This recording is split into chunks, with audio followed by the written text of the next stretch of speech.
ang tunay po bang relihiyon, paano po ba malalaman ano ba talaga ang tunay na relihiyon? Kasi ang napakadami na po ng relihiyon sa panahon ngayon.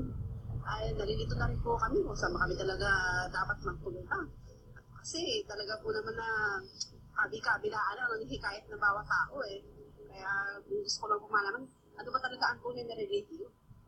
Salamat po. Kapatid, wag mo pong ibababa yung mikropono mo, bababasa ko po sa'yo. Ikalawang Korinto 1:1, pakibasa niyo, utang na loob ko sa inyo.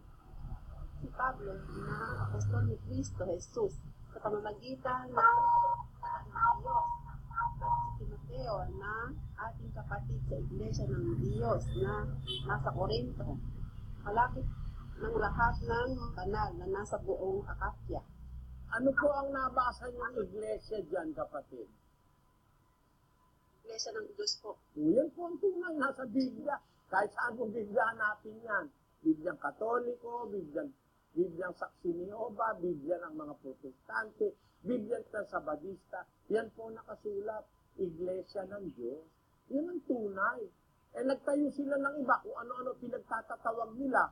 Merong Iglesia Sabadista, may Iglesia sa Presbyteriana, may Iglesia Metodista.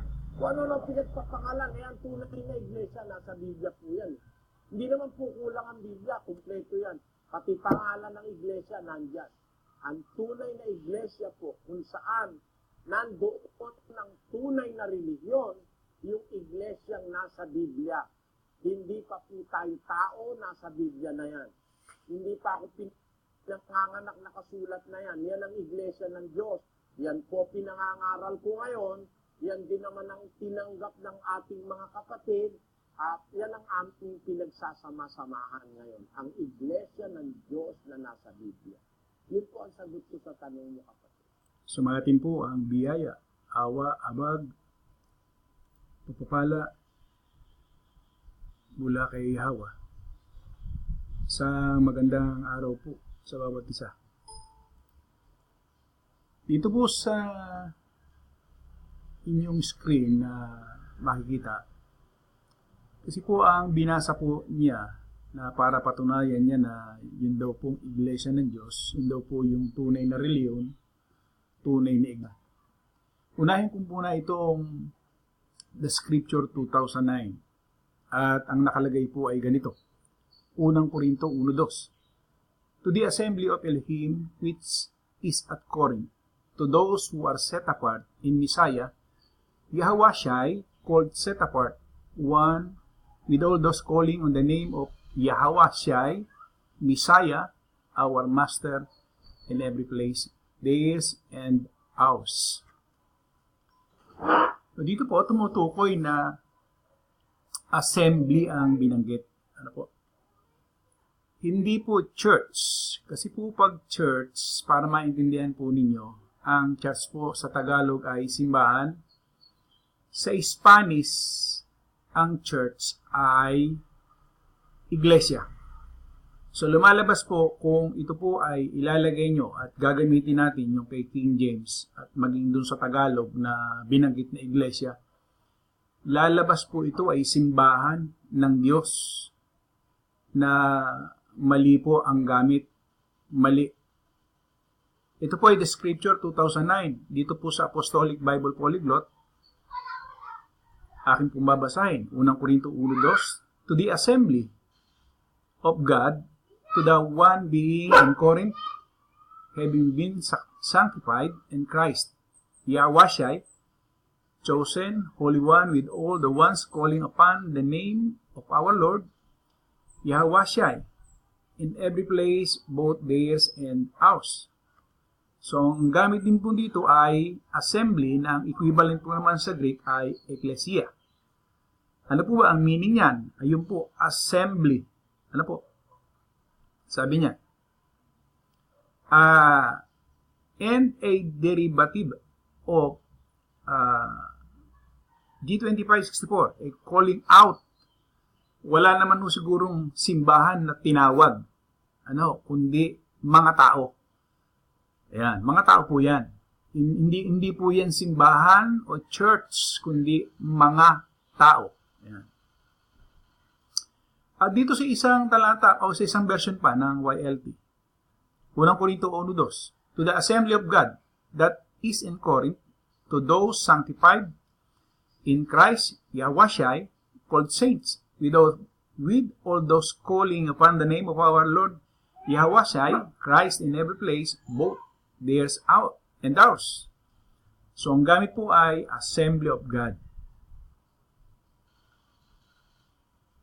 Para maintindihan po natin.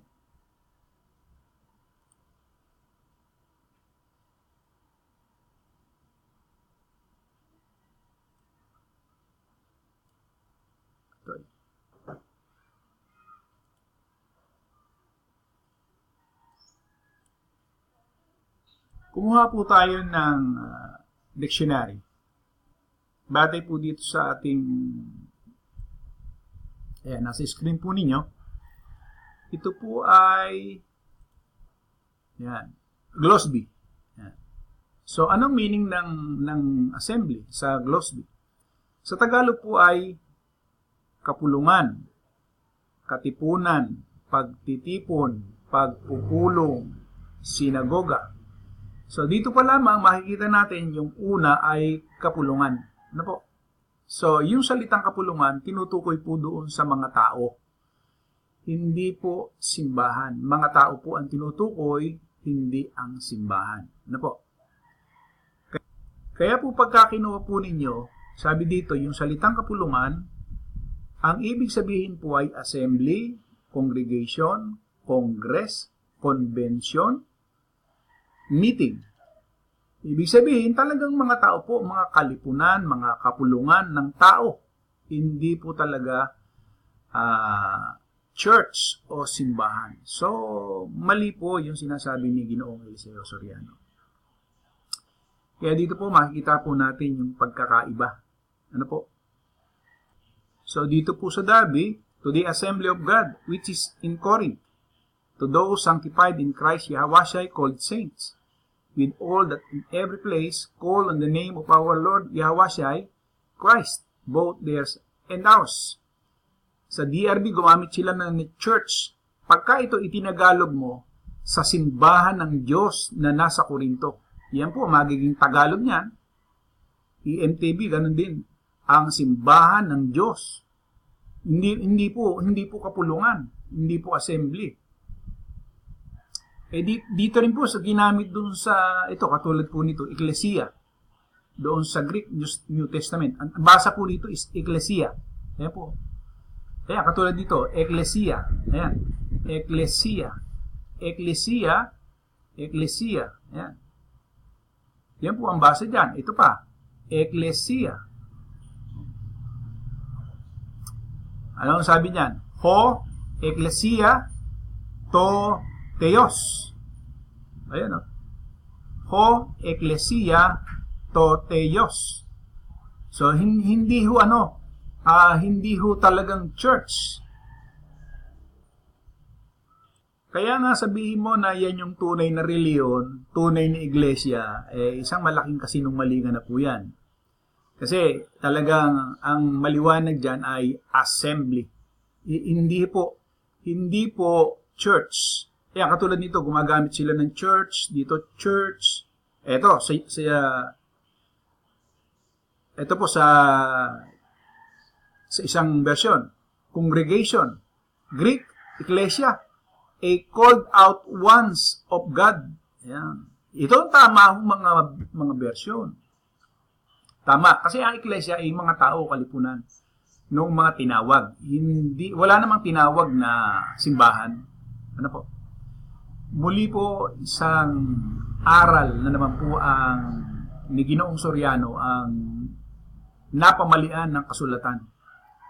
Kasulatan po, hindi po ako nami-personal.